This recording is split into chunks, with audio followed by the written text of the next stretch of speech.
buong buo. Ibig sabihin, pinapakailaman na ng mga tao, lalo na yung mga iskriba nila. So, merong Taurat, yung tinatawag doon na the Pentateuch, yung Genesis, Exodus, Leviticus, Deuteronomy, Numbers, nasa Biblia. Pero ang may hawak niyan talaga, sila yung mga Jew, mga Hudyo. Hindi sila naniwala ng mga Mateo, Mark, yung mga New Testament, kasi sa kanila, para sa kanila hindi totoo yan. Totoo naman.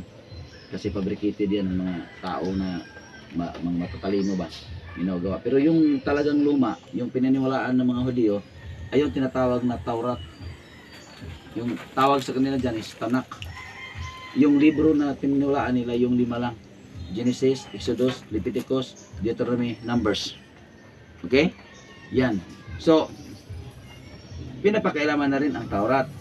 Na ito dumating naman yung Zabor o yung Psalms, nandun pa rin sa Biblia.